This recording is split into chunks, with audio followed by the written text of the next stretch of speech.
बात राजस्थान की गर्माती सियासत, जो इंटरव्यू अशोक गहलोत का एनडीटीवी ने दिखाया, उसके बाद से ये हलचल काफी तेज हो गई है। ये टकराव तो काफी पुरानी थी, लेकिन गुरुवार को जब एनडीटीवी के साथ उन्होंने बातचीत की तो इसकी शक की गुंजाइश भी खत्म हो गई। कांग्रेस दो खेमों में बटी है और खुलेआम पायलट को बागी और गद्दार कह रहे हैं अशोक गहलोत। बिल्कुल, अशोक गहलोत के इस इंटरव्यू के बाद ये बात तो यहाँ पर साफ हो गई है कि दरार काफ़ी बड़ी है। यहाँ पर दो खेमों में कांग्रेस साफ तौर पर यहाँ पर दिख रही है और एक तरह से आलाकमान के फैसले को भी यहाँ पर अशोक गहलोत चुनौती देते हुए यहाँ पर नजर आ रहे हैं। उनके शब्दों पर कांग्रेस ने हैरानी जताई है, लेकिन साथ ही कांग्रेस नेता जयराम रमेश ने एनडीटीवी से कहा कि पार्टी को दोनों नेताओं की जरूरत है और उनके बीच जो भी मतभेद है उन्हें पाटने की कोशिश की जाएगी।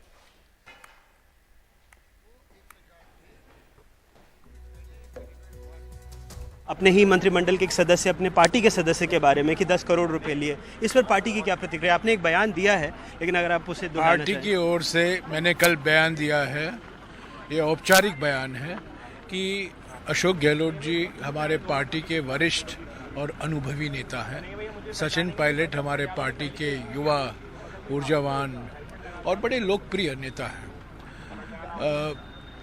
जो भी हल निकाला जाएगा कांग्रेस नेतृत्व की ओर से राजस्थान के मामले पर, वो कांग्रेस संगठन को मद्देनजर रखते हुए ही निकाला जाएगा। प्राथमिकता संगठन को देना है। प्राथमिक संगठन सर्वोपरि है, व्यक्ति सर्वोपरि नहीं है। पर आपने भी कहा संगठन सर्वोपरि है और संगठन को मद्देनजर रखते हुए ही ये हल निकाला जाएगा। आज हर एक कांग्रेस नेता, हर एक कांग्रेस कार्यकर्ता के सामने एक ही कर्तव्य है, एक ही फर्ज है, उनको निभाना है।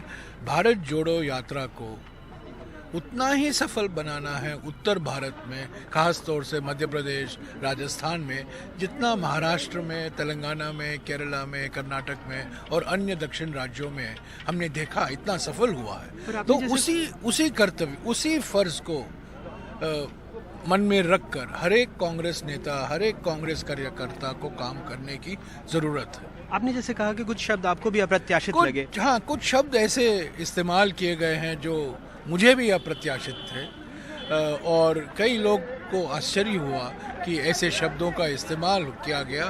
तो इस पर मैं समझता हूँ कि हमारे वरिष्ठ नेता, हमारे के कांग्रेस हाईकमान, कांग्रेस नेतृत्व इस पर विचार करेगी।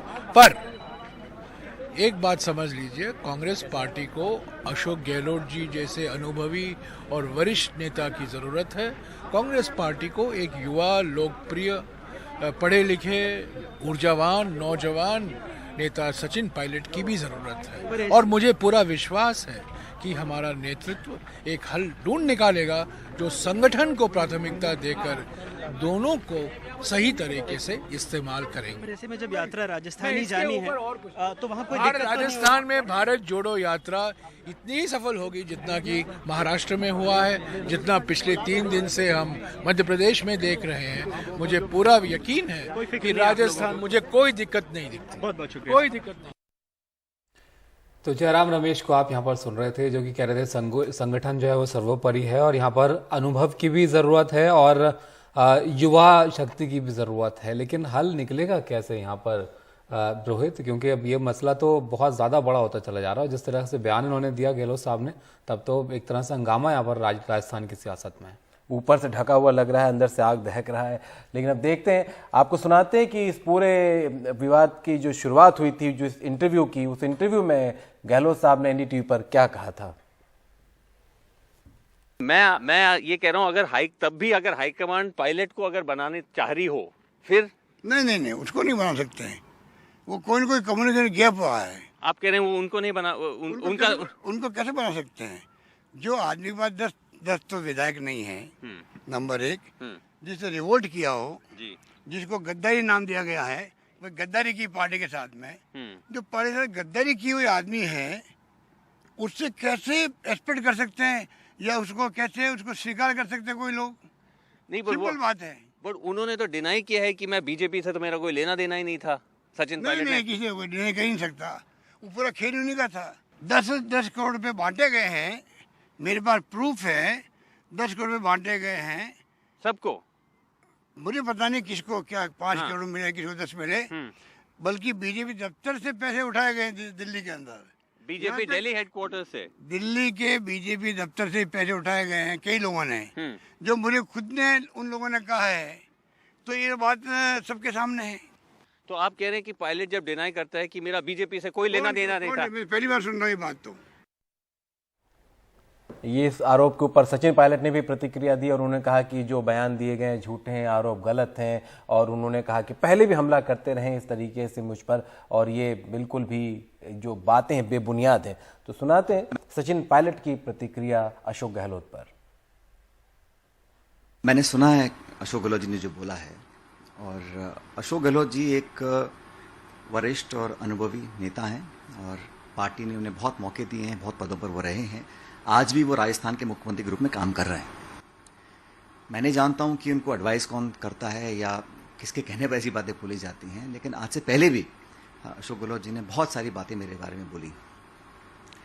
मुझे उन्होंने नकारा कहा, निकम्मा कहा, गद्दार कहा और आरोप लगाए।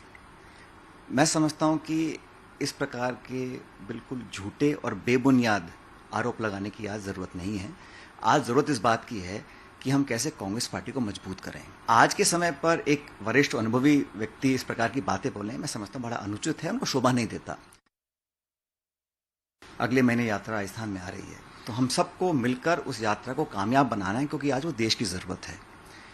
देश में आज भाजपा को कांग्रेस ही चुनौती दे सकती है, और अभी चुनाव गुजरात में चल रहे हैं जहाँ के अशोक गहलोत जी प्रभारी हैं, इंचार्ज हैं।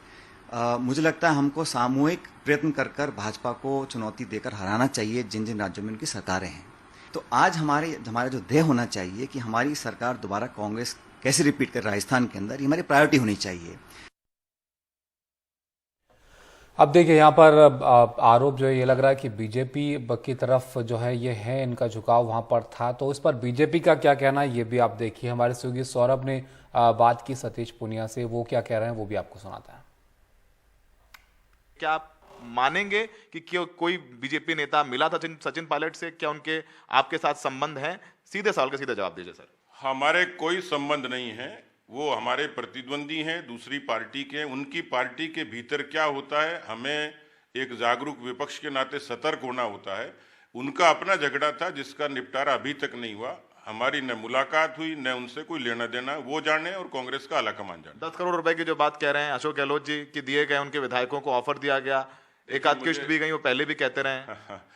एक तो ये फिगर कहाँ से आया ये समझ में नहीं आया। दूसरा, जैसे मैंने कहा कि ऐसे आरोप तो मैं भी लगा सकता हूँ और मैंने लगाए भी हैं पब्लिक डोमेन में भी। मेरे खिलाफ प्रिविलेज मोशन लाने की कोशिश हुई लेकिन वो पीछे हट गए, इसलिए इन चीज़ों का कोई वजूद नहीं है। देखिए, सरकार, मुझे तो लगता है कि जिस तरीके का अभी आज अशोक जी का इंटरव्यू था, जो निराशा और जो फ्रस्ट्रेशन दिखता था और जो एक कोशिश कर रहे थे एक अपने विश्वास को दर्शाने की, पर मुझे लगता है कि यदि धुआं है तो आग भी निश्चित रूप से होगी। इस सरकार के अब ज़्यादा दिन नहीं है, शायद वेंटिलेटर पे ही है।